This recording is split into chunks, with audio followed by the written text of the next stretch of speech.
Hey everyone, what's going on? Welcome back to Babel on Talmud. Today we're studying Daf Yud Daled of Masechta Ayruvin, Daf 14. Now, Chevra, before I begin the overview, I just want to say that there is a member of the Chevra of the Babel on Talmud community whose name is Rabbi Yossi, and he lives in Portland, Oregon, and he's 12 years old. And he's been studying with us with Babel on Talmud. He found the podcast on Spotify, and he's been studying with us from the beginning.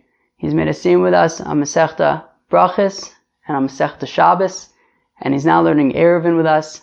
And I just want to wish a Mazel Tov to Rabbi Yossi, and that it's such an honor to have him with us in Babel on Talmud.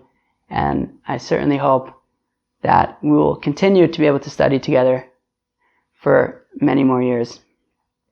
Chevra, let us move on to the overview for Daf Yud Daled. There isn't really too much to say, there isn't like really juicy kind of stuff. So lots of technical details about Korahs, not hard, but technical.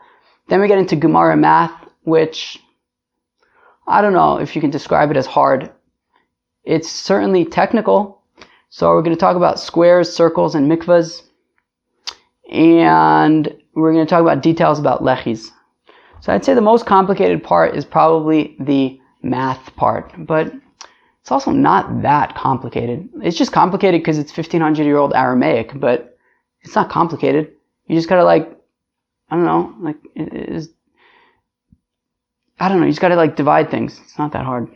Alright. Cool. So Yud Gimel Amud Beis at the Mishnah at the bottom. So Korah she'amru rachba kedei lekabel ariach. No, rechava maybe kedei lekabel ariach. So the Korah, how wide does the Korah have to be? So it has to be wide enough to be able to hold an ariach. What's an ariach? So an ariach.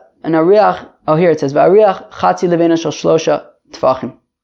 And the Mishnah says that an ariach is half of a brick of 3 tfachim. So the assumption is that a brick was square, and the brick was 3 tfachim by 3 tfachim. Half of that, if you kind of do a karate chop and break it in half, so then it's basically 1.5 tfachim in its width. Fine. And then we say, okay, so the Korah really just needs to be a tefach so that it can support this 1.5 tefach ariach, and the Gemara is going to ask, why not make it 1.5 tefachim? Rechava rochba kedei lekabel ariach, uvriya kedei lekabel ariach. So it has to be wide enough to be able to put an ariach on it, which we're saying is 1 tefach, and it also needs to be strong enough in order to hold this ariach. Rabbi Yehuda Omer rechava af al pi she'en bria. Rabbi Yehuda says, look, as long as it's 1 tefach wide, it doesn't have to be strong enough to hold this ariach. This is a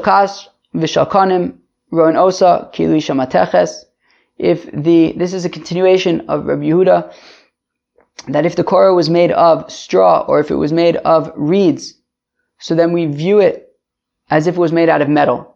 Even if it's weak, we can view it as if it was strong. The Gemara is going to ask how come this is necessary to say. We already know that it doesn't have to be strong, according to Rabbi Yehuda.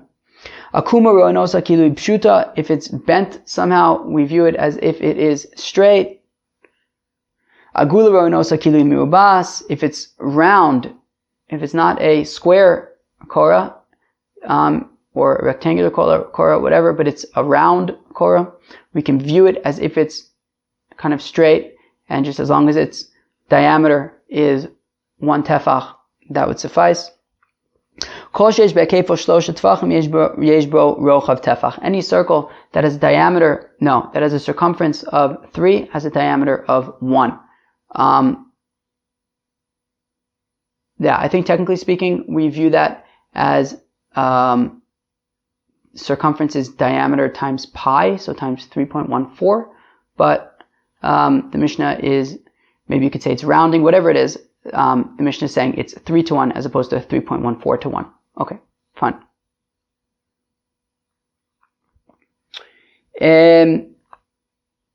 Weiter, says the Gemara. Tefach v'mechza bay. How come we're saying that the Korah needs to be 1 tefach wide? It should have to be 1.5 tefachim wide if we're talking about half in a riach. Well, if we're talking about an ariach, which is half of a levena, which is 3 by 3, right? So it should be 1.5. So came the roch of the kabel tefach, idach chatzi tefach, mal bein le, betina mashu ma'agisa, v'kaima seder. So if you have this Korah that is 1 tefach wide, and you put in a riach, which is 1.5 tefachim wide, so you have an extra half tefach, which if you divide on either side only becomes 1/4 of a tefach, which is like 1 thumb's worth, as we learned the other day, right? A tefach is either 6 small fingers, 5 middle-sized fingers, or 4 big fingers. So it's like, you have basically the size of your thumb hanging off of the Korah on either side. So you can just take like some cement and add it to the Korah, and that would be enough. Seder, okay, fine. So we say that it's no big deal, and as long as the Korah is 1 tefach wide, that would suffice. Okay. Amar Rabba bar Rafuna, Korah she'amu tzricha shetei bria k'dei lekabel ariach. Okay, so the Korah that we said, so we're saying that based on the Mishnah, that the Korah needs to be strong enough that it can actually support this ariach, this half brick. Umaymide Korah enan tzrichin shiubriin k'dei lekabel Korah v'ariach. Now, let's say you have a Korah that is on like pegs, right? It's not resting on the sides of the walls. Rather, it's being supported by pegs. So the question is, so the Korah needs to be strong enough, sturdy enough to be able to hold an ariach. Now, that peg, does the peg have to be strong enough to hold both the Korah and theoretically also be able to support this ariach that would be put on the Korah? Or is it enough that the peg just be obviously strong enough to hold the Korah that you're putting on it, and as long as the Korah is theoretically strong enough that it could hold an ariach, then that is enough? Or does the pegs need meaning, essentially, do the pegs just need to be able to support this Korah, or do the pegs need to be able to support the Korah plus the theoretical ariach that the Korah needs to be able to support? That makes sense? I mean, I wouldn't get too fussed about it. So, where are we? So, umamide Korah, these pegs that you're putting the Korah on, einan tzrichin shiubriin k'dei lekabel Korah v'ariach. They don't have to be strong enough to hold a Korah plus an ariach. They just have to be able to hold the Korah. And the Korah needs to be able to be strong enough that it can hold the ariach. But you don't actually have to put an ariach on a Korah, right? These things just have to be strong enough to hold these things. So we're saying, Rabba bar Rafuna is saying that as long as the peg is strong enough to hold a Korah, and as long as the Korah is theoretically strong enough to hold an ariach, we're all good. So,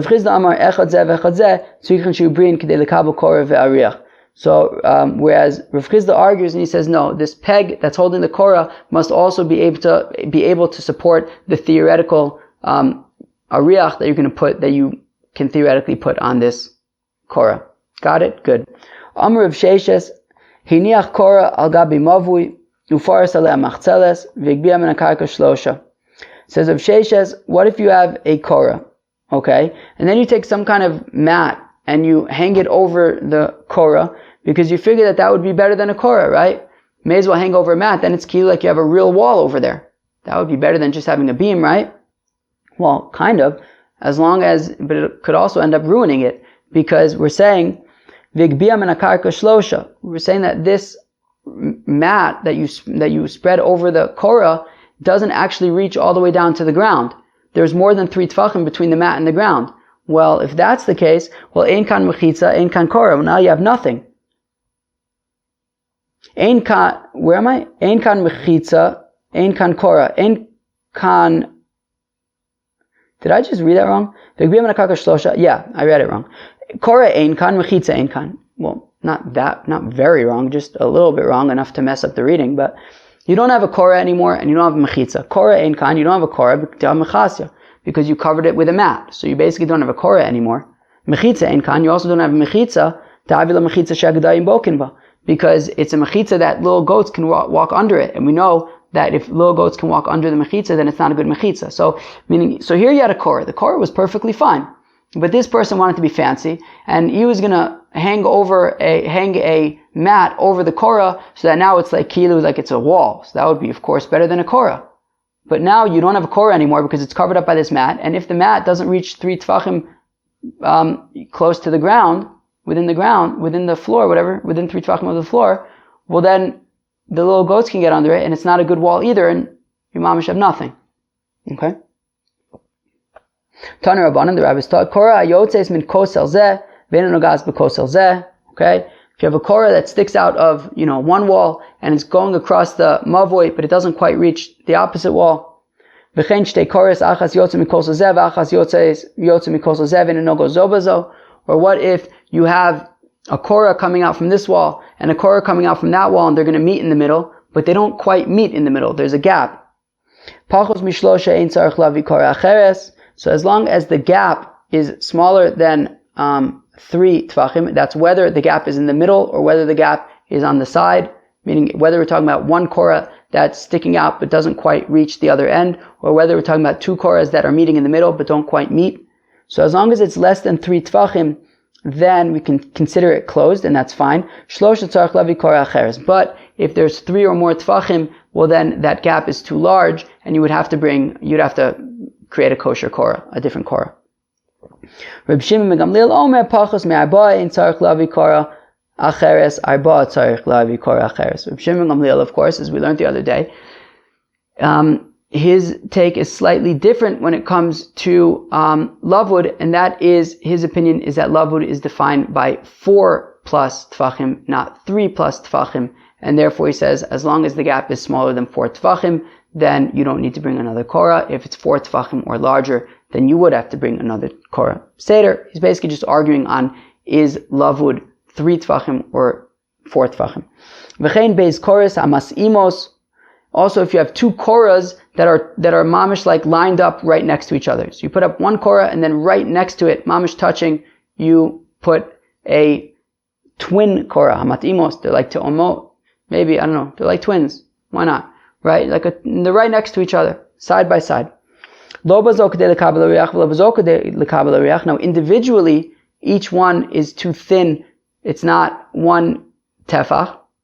However, in Mekablos Ariach Lirochbo Tefach Ein Tzarich Lavi Korah Acheres. But if when these twin Korahs when they're next to each other, so let's say each one was half a Tefach, so then together they're a Tefach, well then that's fine. V'im lav tzarich lavi Korah acheres. But if each one is, let's say, a quarter of a tefach, and together they're only half of a tefach, well, then you don't have a tefach of Korah, so you have to bring a kosher Korah. Fine. Rav Shimon ben Gamliel Omer, in Mekablos Ariach leorko shlosha in tzarich lavi Korah acheres. Says Rav Shimon ben Gamliel, if you have 2 of these Ariachs, 2 of these Korahs, and each one is, let's say, 1/4 of a tefach. So if they were right next to each other, you would only have half a tefach, and that would not work. But let's say you spread them out from each other. And now you could take this ariach, this half of a brick, which is 1.5 tefachim wide, but 3 tefachim long, right? Because we said a brick is 3 tefachim by 3 tefachim, and an ariach is, if you karate chop that in half. So now now it's 1.5 tefachim wide by 3 tefachim long. So what Reb Shimon ben Gamliel is saying is that if you take these 2 quarter of a tefach Korahs, right, and you spread them out so that now from the outer edge of one to the outer edge of the other is 3 tefachim, and there's space in the middle, so you would be able to lay out this ariach on this, lengthwise on these 2 Korahs, so that would be acceptable. But if the gap between the 2 Korahs is too thin, and there is less than 3 tefachim from the outer edge of this Korah and the outer edge of that Korah, well then, tzarich lavi Korah acheres, you have to bring another Korah. Hayu achas l'mayla v'achas l'mata. What if you take these twin Korahs, right? So let's go back again to the case where they were each half a tefach, and you put them next to each other, and now they're a full tefach, and that's fine. But now you do something fancy, which is you lower one of them. And now, while they're still if they would be next to each other, they would mamish be touching and next to each other, but then you just push one of them down. So while, on a certain I don't know how to say this, but on a certain axis, you can literally just lift it up and it'll be next to each other, but now you're just raising it, you're just pushing it down. But theoretically, if you view it as if you would just push it up again, they would be mamish next to each other, and that would fine. that would be fine. So does the fact that you're pushing it down, and now that there's a gap, vertically between them, even if not horizontally, is that acceptable? So if you have two of these Korahs, and they're mamish right next to each other, but one is higher up than the other. Rabbi Yossi bar Yehuda Omer, Rowan es ha'ayona ki'ilu hi lemata v'esatachtona ki'ilu hi lemayla. So Rabbi Yehuda says it's no problem. We can view it, even though it's not the case, but we can, in our minds, we could view it imaginarily that, I should really look up if that's a word, because maybe it is. So we can view it as if they're next to each other. You can take the upper one and lower it down, the lower one and raise it up, and kilu, they meet in the middle. So, and that would be completely fine. And once they meet in the middle, so they're mamish next to each other, and as long as there's a tefach, that's fine. And as long as, again, we're not actually moving these Korahs, right? We're viewing it as if we move them to meet in the middle. So now this works as long as the upper Korah is within 20 amos, and the lower Korah is above 10 tefachim. Amar Abaye hat gesagt, Rabbi Yossi Rabbi Yehuda Savrla Kavua B'chadu Falagali B'chadu. So Rabbi Yossi Rabbi Yehuda holds like his father Rabbi Yehuda in one thing, yet he argues on his father regarding another thing. What are we talking about? Savrla Kavua B'chada, he holds like his father with one thing regarding Deis Le Rowan, that he holds of Rowan, right? Just like in our Mishnah, Rabbi Yehuda said, right, that if you have a Korah made out of straw or made out of reeds, we can view it as though they were made out of metal, even though they're not, but we view it as if it was made out of metal. That's very similar to what Rabbi Yossi Rabbi Yehuda is saying, is that we can view these two Korahs as if they're side by side. Yet he argues on his father regarding one thing, which is that, of course, as we know from the first Mishnah in Ayruvin, that Rabbi Yehuda says that you're allowed that a Korah can be above 20 amas. Rabbi Yossi Rabbi Yehuda Savar B'sochav in L'mayla Michafla, whereas Rabbi Yossi Rabbi Yehuda said that we can only view these Korahs as if they are side by side if the upper Korah is within 20 amos. But we know that Rabbi Yehuda does not require 20 amos. Meaning it could be above 20 amos according to Rabbi Yehuda. Rabbi Yehuda Omer Ruchava Afapisha in Abriya. Rabbi Yehuda says that as long as the Korah is one tefach wide, well that's enough. It doesn't actually have to be strong enough to hold, to actually support that ariach. It just has to be wide enough to be able to lay the ariach upon it. Ma'asni la Rav Yehuda l'chia barav kame derav. Rav Yehuda was teaching this Mishnah to Chia Barav in front of Rav, Rechava Afal Pisha Ein Abriya, and he was saying that Rav Yehuda's opinion is that Rav Yehuda was teaching Chia Barav in front of Rav and explaining that Rabbi Yehuda's opinion is that the Korah, as long as it is wide enough to be able to lay this ariach upon it, it doesn't actually need to be able to support this ariach. Amalei Asnei Rechava Uvriya. So Rav said, no, rather, Rabbi Yehuda, you should teach that Rabbi Yehuda's opinion is that it needs to be wide enough and strong enough. V'amar Rabbi Elai, Amar Rav, how could Rav have said that? Because after all, Rabbi Elai said the name of Rav. Rechava Arba, that if you have a Korah that is 4 tfachim wide, Afapisha Ein Abriya, even though it's not strong enough to be able to hold an ariach. So why is Rav correcting Rabbi Yehuda to say that Rabbi Yehuda's opinion is that it needs to be wide enough and strong enough if Rav himself says that as long as the Korah is 4 tfachim wide, it doesn't need to be strong enough to actually hold the ariach? So Arba shiny. So the Gemara says, yeah, that's different because Rav was talking about when it's 4 tfachim wide. If it's 4 tfachim wide, so then it doesn't actually have to be strong enough anymore. But if it's only 1 tefach wide, it would have to be strong enough to actually hold the ariach, to actually support the ariach. And he's explaining that even Rabbi Yehuda would agree with that. Haisa shalkash chule. Now the Mishnah continued, and Rabbi Yehuda said that if the Korah was made of straw or of, what was the other example he gave? Reeds, right, that are unable to support an ariach. So he says we can view it as if it's made out of metal. So my kamash malan, tamrinan roin.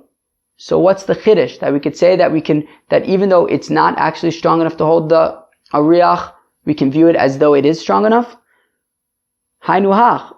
Rabbi Yehuda already said that. He already said that as long as the Korah is wide enough to hold an ariach, it doesn't actually have to be able to physically support the ariach. So ma'u detema.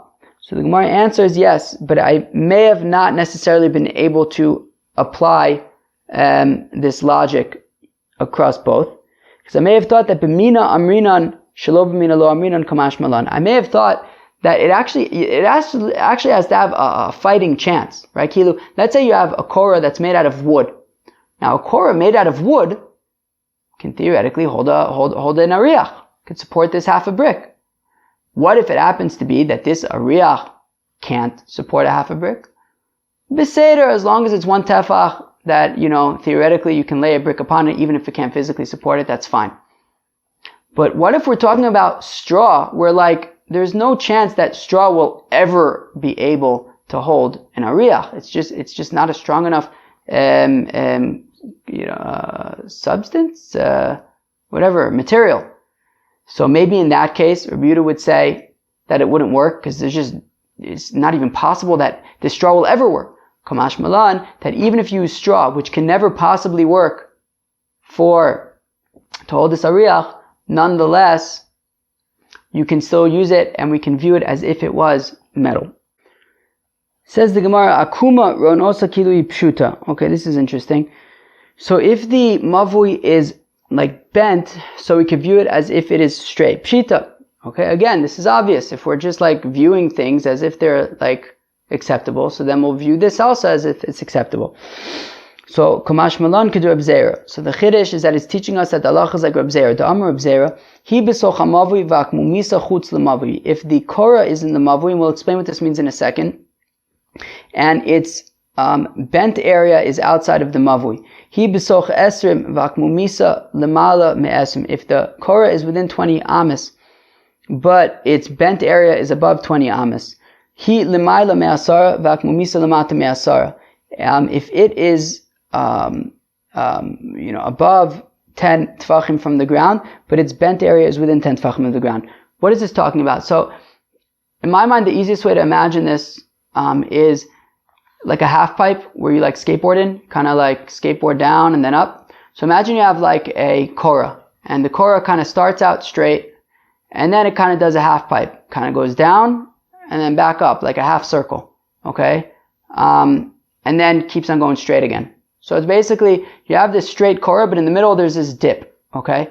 So the question is, if you have this Korah, and it's mamish at 10 tefachim from the ground, and then it dips, and the dip is within 10 tefachim of the ground. Or let's say the dip isn't going down, let's say the dip is going out. So you have a Korah at obviously the edge of the mavui, and then the dip isn't going down, but it's actually sticking out of the mavui. So now part of the Korah is kind of curved out of the mavui. Or let's say it's mamish at 20 amos height, and then it's not a dip, but it's like an up, right? You the half pipe is going upwards. So imagine you're an ant, and you're walking straight on the Korah, and then you got a big mountain to climb.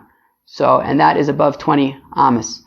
So that is what we're talking about. Kind of this Korah with this half pipe bulge. So it's like Reb Zera. The Amar Reb Zera, Hi besoch hamavui, I'm going to read that again. If the Korah is in the mavui, v'akmumisa chutz lemavui, and this half cylinder is sticking out of the mavui. Hi besoch esrim v'akmumisa lemayla me'esrim. If the Korah is within 20 amas, but this half cylinder, this half pipe is above 20 amas. Hi lemayla me'asar v'akmumisa lemata me'asar. If the Korah is above 10 tefachim, but the half pipe dips below 10 tefachim. Roin kol she'ilu yunatel akmumisa ve'ein bein zelazeh shlosha. So we say, look, if you can remove this half pipe and still the gap in the Korah is less than 3 tefachim, well, ein tzarich lahavi Korah acheres. Well then, it's a kosher Korah, you don't need to bring another one.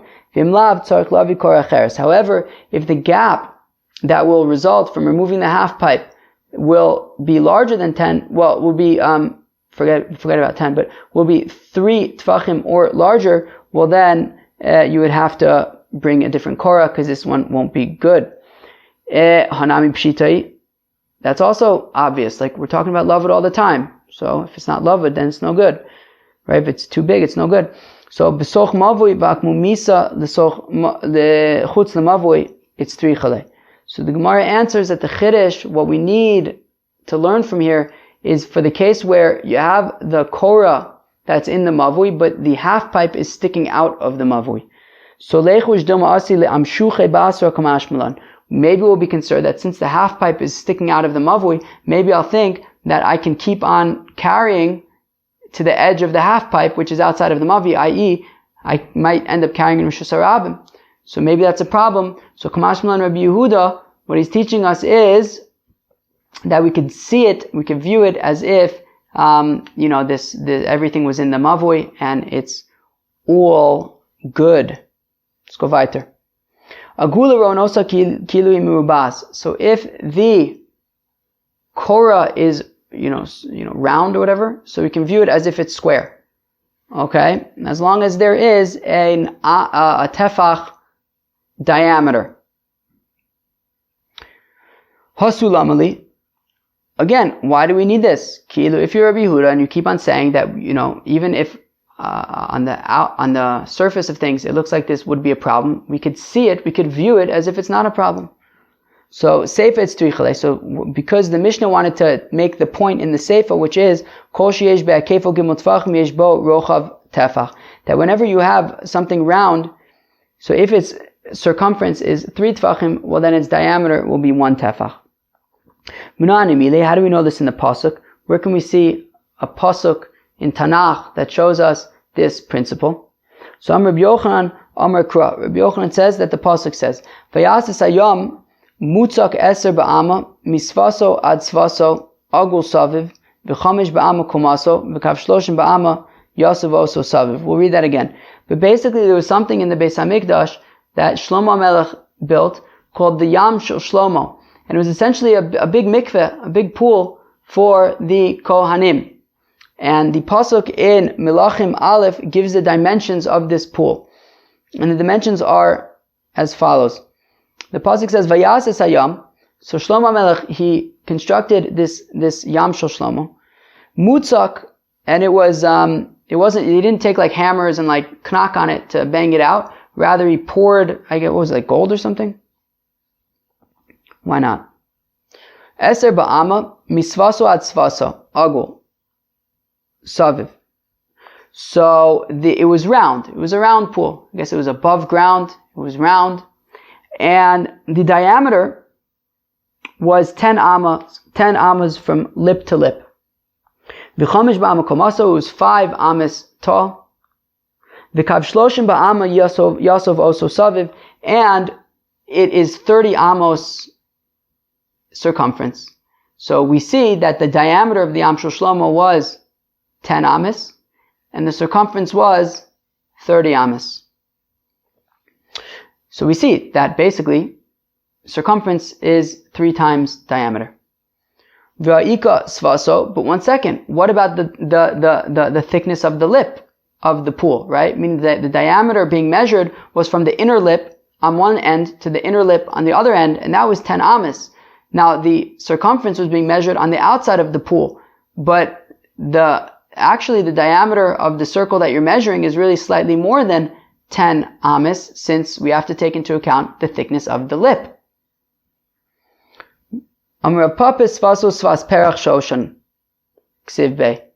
So it says by this Yam Shel Shlomo that the lip was really extremely thin. It was the size of a lily. Oh, sirens. Tichsiv, as the pasuk says, ve'evyo tefach usfaso k'maisi kosperach shoshan alpayim bas yachil. As the pasuk says that the thickness of the walls of the of this Yam Shel Shlomo was 1 tefach, but at its lips it was like this very thin, like the edge of like a cup that's very thin, like that of a lily. And then Alpayim Bas Yachil, and it's saying that the entire Yam Shel Shlomo was able to hold 2,000 bas, which we are going to get to shortly. That will be part of our fun little math problem. Fine. No, so we're trying to learn from this pasuk that circumference is 3 times the diameter. Now, we said, yeah, but what about the lip? We said, no, but the lip was like very, very thin. Ve'ikamashu, but still, thin is something.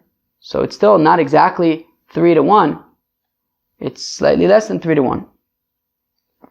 So the Gemara answers, no, actually the 30 amma circumference was actually measured from the inside of the Yam Shel Shlomo. And therefore, the Yam Shel Shlomo from one end to the other on the inside of the pool was 10 amas. And also, the circumference that we're measuring is also from the inside of the pool, not from the outside. Fine, so 3 to 1.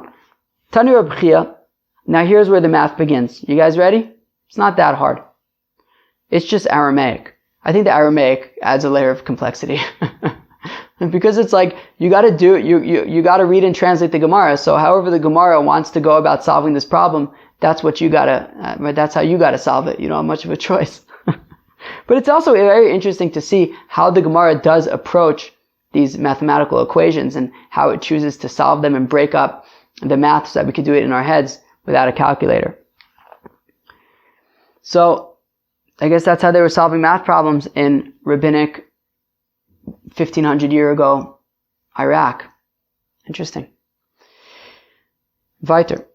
So Tani Reb Chia, Reb Chia taught, Yam Sha'asa Shlomo, so this very interesting pool of Shlomo, Hayamachzik 150 mikvah taira.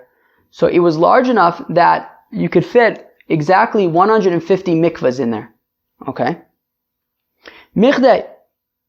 Mikvah kama have, arbaim sa. So how large is a mikvah? 40 sa'ah. Okay. Kedatanias, we learned in a brisa, we learned it on what? Daf Dalet Amud Beis. Where do we learn this? I don't know. Yeah, Le'el Daf Gimel Amud Aleph. Fine, Gimel Amud Aleph. Why not? But I don't know if that's going on this. We learned it earlier. What do you want me to tell you? So Abayim sa Kedatanias, we learned in a brisa. V'rachatz b'mayim b'mei mikveh. Yeah, on Dalet Amud Beis. So it says by a zav that he goes to the mikveh, and that could even be mei mikveh. It doesn't have to be mayim chaim per se. Kol b'saro mayim shkol gufo ola boyen. So it has to be large enough that his entire body could fit in dartin. V'chamein ama al ama brum shalosh amos. Friends, this is going to be crucial. How large is a mikveh that you can fit your entire body in? The answer is Amma al Amma Birum Shalosh Amos. Apparently that is what's called a cubic Amma. So it has an Amma, it's a square of 1 Amma by 1 Amma with a height of 3 Amos. Okay? Fine. So 3 cubic Amos. Visheru Chachamim me mikvah arbaim sa, and the Chachamim said that a mikvah is 40 sa. Okay. Fine. So basically, so far we've said 2 things. That the Yam Shel Shlomo contained in it 150 mikvahs. And we've also said that a mikvah is 3 cubic amos. Kama havelu chamesh mea garmide. So how large was the Yam Shel Shlomo? 500 sa'ah. Garmide just means measure, which we're assuming is sa'ah. What does this mean? So friends, the Gemara at this point is assuming, even though we said that the Yam Shel Shlomo was round, the Gemara right now is assuming that the Yam Shel Shlomo was square. We're going to get to exactly what kind of shape it was very soon. It does say round in the pasuk. So right now the Gemara is assuming that the Yam Shel Shlomo was square. So now if that's the case, well then, if it's so the diameter of the circle that we were talking about before was 10 amos, right? We said the diameter of the Yam Shel Shlomo was 10 amos. So right now we're assuming that actually the Yam Shel Shlomo was a square that was 10 amos by 10 amos, and the pasuk said explicitly that the height of the Yam Shel Shlomo was 5 amos. So that's 500 cubic amos, right? 10 times 10 is 100, with a height of 5 is 500, okay? So now we're trying to mathematically figure out how many mikvahs can you fit in 500 cubic amos, assuming, with the knowledge that a mikvah is 3 cubic amos. It's basically 500 cubic amos divided by 3 cubic amos, and that'll be your answer. But the Gemara kind of breaks it down in the way that it does it. So So, where are we? Fine. So the way that the Gemara goes about it is by dividing up the 500 into smaller units that we can work with. So the first thing that it does is it says, L'slas mea. Okay? Well, so if of these 500 cubic amas, which we got by doing 10 times 10 times 5, so if we take 300 of these 500 amas, and we say that how many mikvahs that are each 3 cubic amas can you fit into 300 cubic amas? The answer is 100. Okay, so far, out of 300 from the 500 cubic amas, we can get 100 mikvahs.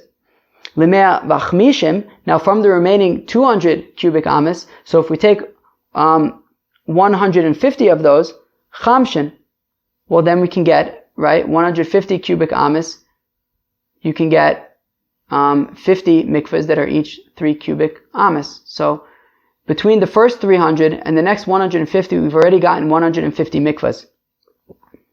So ba'arba mea v'chamshin sagya. So then all you really need is 450 cubic amas in order to get our 150 mikvahs. The Gemara did it in a little bit of a complicated way. Essentially, if you take 450 and divide it by 3, it's 150. So if it's 3 cubic amas in one mikvah, so then it's going to be 450 cubic amas to get 150 mikvahs. So if all you need is 450, then why would then basically how can we say that there were only 150 mikvahs in the Yam Shel Shlomo if it can clearly fit more than that, since already at 450 cubic amas we have our 150 mikvahs and there's still another 50 cubic amas to go. So Hani Mile Biribua Yam Shel Shlomo Agul Haya. So the Gemara answers, well, that's true if you are correct in stating that the Yam Shel Shlomo was square. But you are not correct in saying that because in fact the Yam Shel Shlomo was round. So what we have to do is we have to take, what we're going to do now is we're basically going to, we're assuming, so if you take a square and inside the square is a circle, so obviously the circle is smaller than the square because it's fitting inside of the square. So the question is, if you have a square and you want to reduce it to a circle, how do you do that? So Gemara says you reduce it by 25%. So what we're going to do is we're going to take our 500 cubic amas and we're going to reduce it by 25%. Now once again, we're going to do that in steps. Mirde, kama meruba yasar ala agul revia.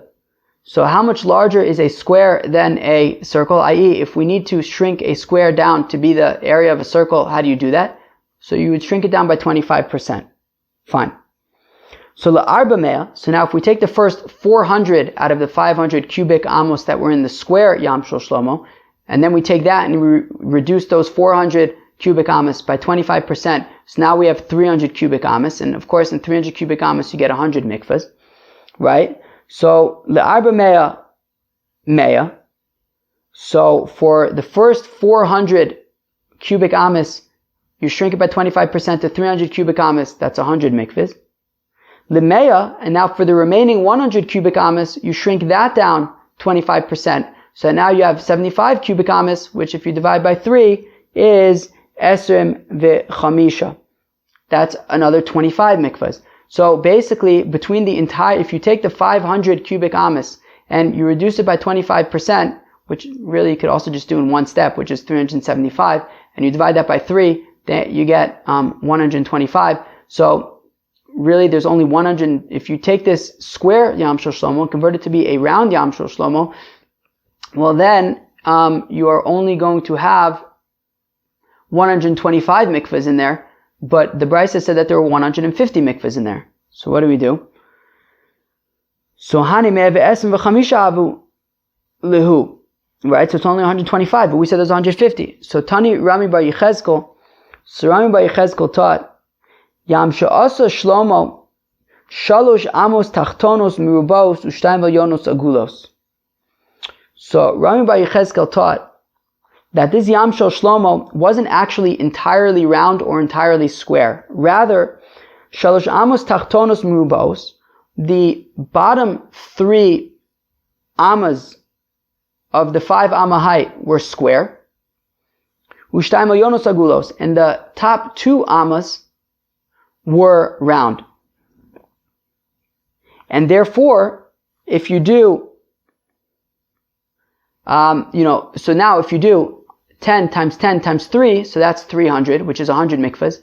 And then if you take the remaining two, and let's say you keep them square, so you do 10 times 10 is 100 times 2 is 200, then you reduce that, you shrink that by 25% to be 150 cubic amas, divide that by 3, you get your 50 mikvahs. So basically by saying that the Yam Shel Shlomo, the bottom 3 amas of height were square, which is 100 mikvahs worth, and the top 2 amas were round, which is another 50 mikvahs worth, so that's 150 mikvahs. We see that the Yam Shel Shlomo contained 150 mikvahs. Now the Gemara wants to know, how do we actually know that the bottom 3 were square and the top 2 were round? Okay, so obviously you can't say that the top of the Yam Shel Shlomo was square, because the Svaso Agul Ksiv, it says that the lip was round. But maybe I'll say that the bottom 4 were square and only the top 1 was round. So lo salkadaitech. You can't say that, because I'll prove to you that there were 150 mikvahs that can fit into the Yam Shel Shlomo. And if you would say that the bottom 4 were square and only the top one was only the top one was round, well then there would be more than 150 mikvahs that could fit Darin, and I could prove to you that there were only 150 that fit Darin. So the Chsiv, as the pasuk says, by the Yam Shel Shlomo, Alpayim Bas Yachil, that the Yam Shel Shlomo was able to contain 200 bas.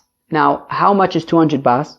Bas kamahavya, how much is 200 bas? Shalosh sa'in. 1 bas is 3 sa'ah. The Chsiv, as the pasuk says in Yechezkel, Maiser Abbas min akor, right? That the 10% of 1 kor, and a kor is 30 sa'ah, so 10% of that would be 3 sa'ah. So 1 bas is 3 sa'ah. Now there were 2,000 bas in the Yam Shel Shlomo. So 2,000 times 3 is 6,000. Friends, how many sa'ah are in a mikvah? 40. What's 6,000 divided by 40? Who can tell me? Very good. 150. So there were 150 mikvahs that can fit into the Yam Shel Shlomo. So the Havelu Shisa Alfe Grive, and that's 600, that would be 6,000 sa'ah, which is 150 mikvahs. V'aksiv machzik batim shloshes alafim. But 1 second, there's a pasuk that describes the Yam Shel Shlomo in Divrei Hayomim, and there it says that it was able to hold 3,000 bas. Oy vavoy. What do we do? Friends, what do we do? How the gudsha? So my answer is yeah. When you're talking about, so when it's liquid, so then it's 2,000 bas. But the gudsha, if it's dry goods, so then it can actually hold up to 3,000 bas, because you can heap it over. Amar Abai Shmamina, and we saw this in Masechta Shabbos on Daf Lamed Hey. Amar Abai Shmamina, Hai gudsha tlasa have, tilsa have. So we see that the amount that a heap can go over the lip of a container is 1/3 of how much fits in the container. Vitnan nami shida teva umigdal. We also learned in a Mishnah that a carriage, a crate, or a closet, kaveres akash, kaveres akonim, a basket made out of straw or made out of reeds, uvor svina alexandris, or the cistern of an Alexandrian boat, that's where they would keep their drinking water. Avabishi eshlan shulaim, even though they have a bottom, vein machzikos arbaim sa, and they can hold bilach shen koraim biyavesh, and they can hold 40 sa'ah of liquids, which is 2 kor, which is 60 sa'ah, i.e. 50% more of dry stuff. So then, by the way, when we said 1/3, that's like Gemara math, right? 1/3 more is basically 50% of the original amount, which becomes 1/3 of the total. We say to Horin that even though you might think it's a kli because it can hold all this content, but it's too big and therefore it cannot be makabel tuma. Alright, that was like the Gemara math. What do you want me to tell you? It's not that hard. I mean, basically Yam Shel Shlomo was big enough to have 150 mikvahs. That's the conclusion. Somebody asks you the trivia question, that's your answer. 150 mikvahs in the Yam Shel Shlomo. Weiter, friends. Says the Mishnah, Lechian, Shamu, Govan Asara Tfachim, V'ochban V'ovian Kolshu. Friends, if you're wondering how big does a Lechi have to be, it must be 10 Tfachim high. Its width can be any amount. Its width, its thickness, everything else can be any amount. Rabbi Yossi, Omer Rochban Gimel Tvachim. Rabbi Yochanan says that a lechi must be 3 Tvachim wide. Weiter. Says the Gemara. Lechin she'amru chulei. So these lechis. So lema tanan stama. Rabbi Eliezer. Wait, lechis, plural. That sounds like Rabbi Eliezer who says that you need 2 lechis. Damar lechin ba'inon. Rabbi Eliezer says you need 2 lechis. Lo. My lechin da'ama. No, it doesn't literally mean 2 lechis. It means lechis in general. Yachi Korah nami nisne koros. My koros da'ama. But how come in the previous mission that we learned at the beginning of the day, why does it say Korah shamu? It should say koros. If we're saying lechi and it's just lechis in general, so then say koros, and that means koros in general. So achi kamar. This is what the Mishnah is saying when it says lechin. Osan lechin shenechlu kubayin Rabbi Eliezer v'chachamim. Those lechis that Rabbi Eliezer and the chacham were arguing about, govan asara tfachim v'rochban v'ovion kolshu. So their height is 10 tfachim and their width and thickness is any amount. V'chama kolshu. How large is any amount? Tani Reb Chia filu k'chut asarvo. Even if it says Reb Chia, even if it's just the thread of a garment.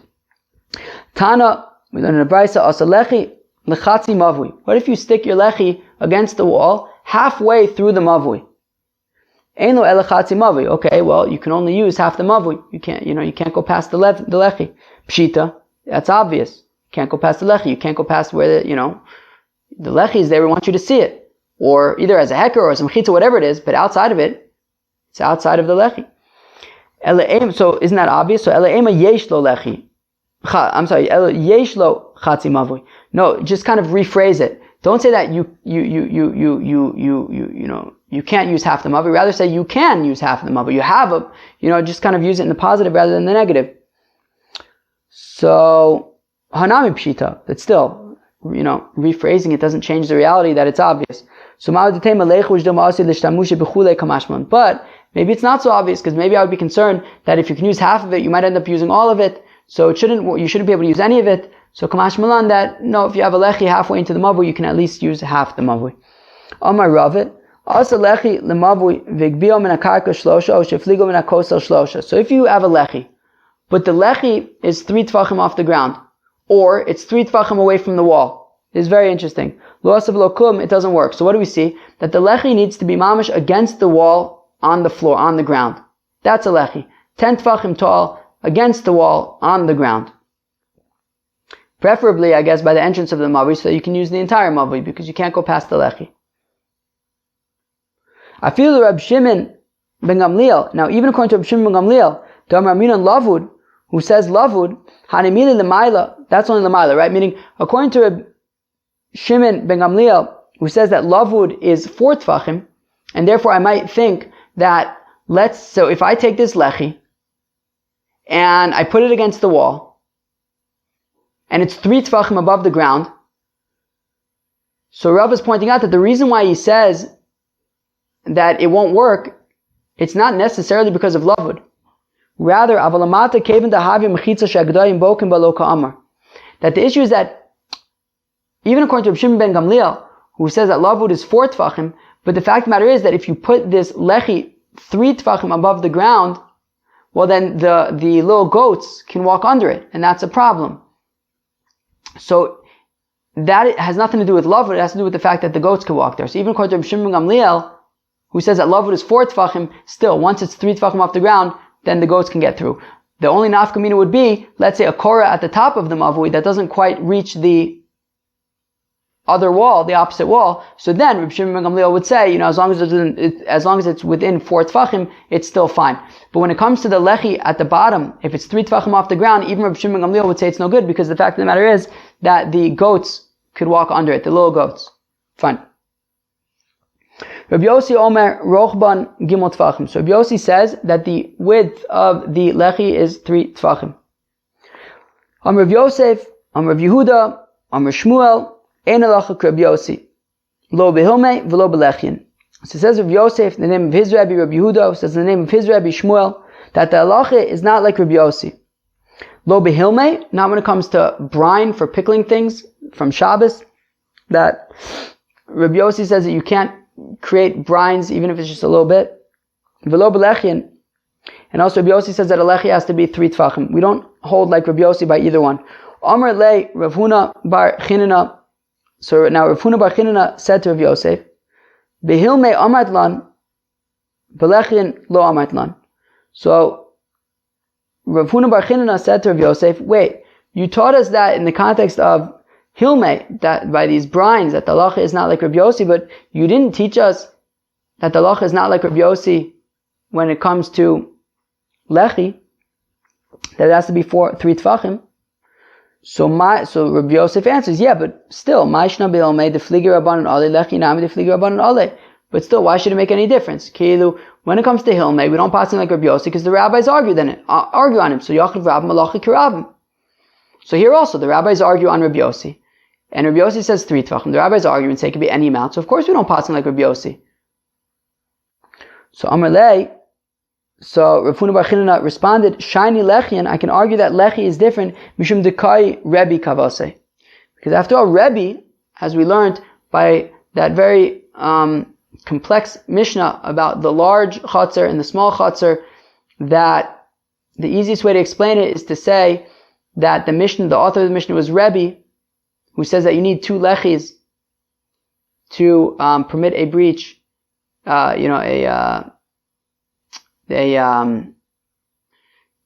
chatzor that is nifritza to makom sha'asur, so you need 2 lechis, and that he also holds like Rabbi Yossi, that each one needs to be 3 tfachim. So since Rebbe holds like Rabbi Yossi, I may have had the avmi to say that we lemaise paskin like Rabbi Yossi. Rav Rechumi Masni Hachi. So Rav Rechumi teaches this same kind of teaching like this.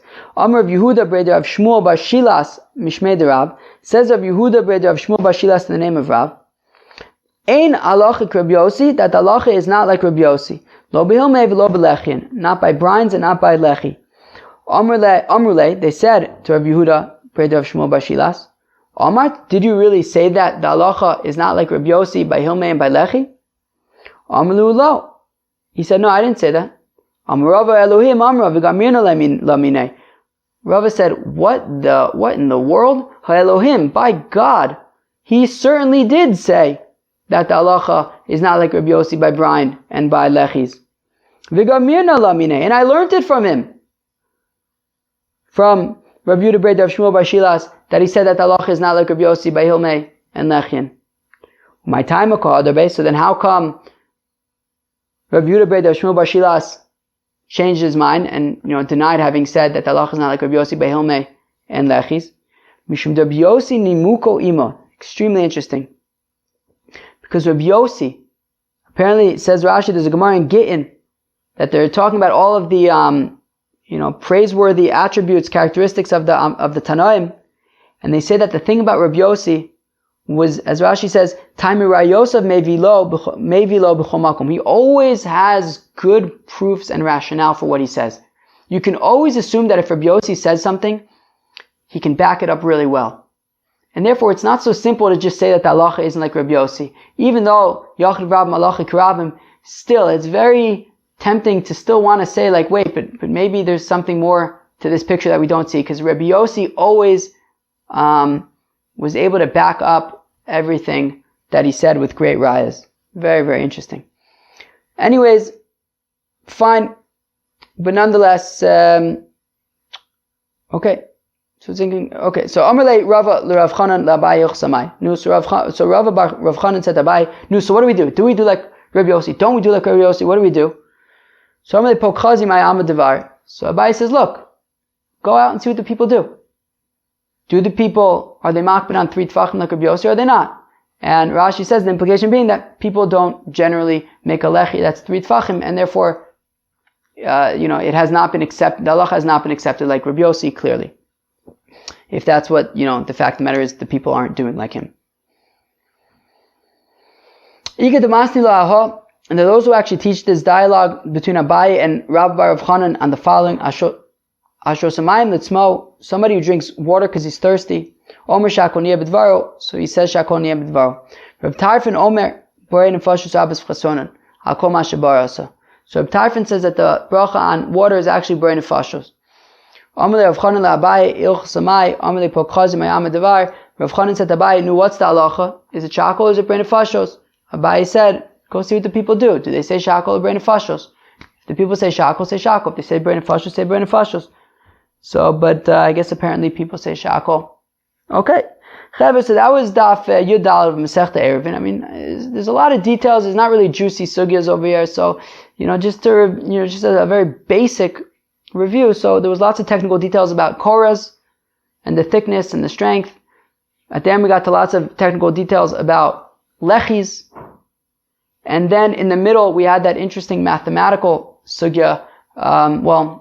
Interesting if you found it interesting, about figuring out how many mikvahs fit into the Am Shel Shlomo. Chevre, I hope you enjoy that.